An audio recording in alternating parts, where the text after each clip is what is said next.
Unsolved cases. John बनेट Ramsay एक छोटी सी बच्ची थी जो 6 साल की उम्र में 1996 के क्रिसमस की रात को गायब हो गई थी और बाद में उसकी हत्या का मामला सामने आया था। उसका शव उनके घर के बेसमेंट में पाया गया और उसकी हत्या गला घोंटने और सिर पर वार करके की गई थी। इस केस ने मीडिया में तूफान मचा दिया था क्योंकि जॉन बनेट एक प्रसिद्ध ब्यूटी पेजेंट प्रतियोगिता में भी भाग ले चुकी थी और उसकी हत्या ने एक आम परिवार की तरह लगने वाले रामसे परिवार की जिंदगी को पल भर में उड़ाड़ दिया था। रामसे परिवार के लिए यह रात शुरू में सामान्य थी। वे क्रिसमस की रात दोस्तों के साथ समय बिता रहे थे। उस रात के अंत में जॉन बनेट को सोने के लिए भेजा गया था, लेकिन जब उसकी मां पैट्सी रामसे सुबह 5:30 बजे उठी तो उन्हें घर में एक फिरौती का नोट मिला। नोट में जॉन बनेट की सुरक्षित वापसी के लिए $118 की मांग की गई थी और यह भी कहा गया था कि पुलिस से संपर्क न किया जाए। इसके बावजूद पैट्सी ने तुरंत 911 को कॉल किया और पुलिस को सूचित किया।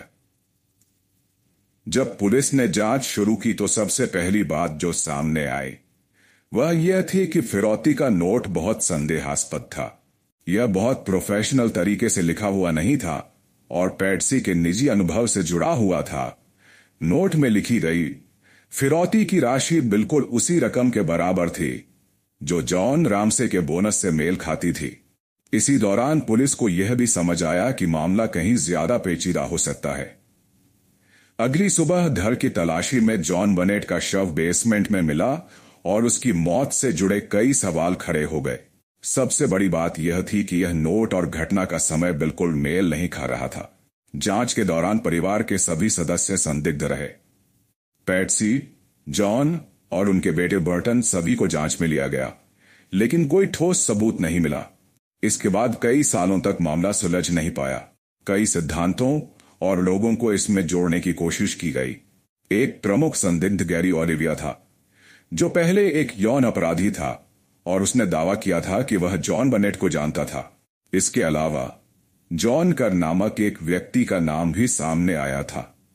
1999 में केस को फिर से खोलने का फैसला किया गया और डीएनए सबूतों का इस्तेमाल किया गया। हालांकि जांच के दौरान कोई नया सुराग नहीं मिला। इसके बाद भी कुछ लोगों ने माना कि पैट्सी और जॉन रामसे के बीच में कुछ छुपाने वाली बातें थीं जो उन्हें अपराध से जोड़ते थे। पैट्सी ने अपनी पूरी जिंदगी इस आरोप से जूझते हुए गुजारी और आखिरकार 2006 में पैट्सी का निधन हो गया।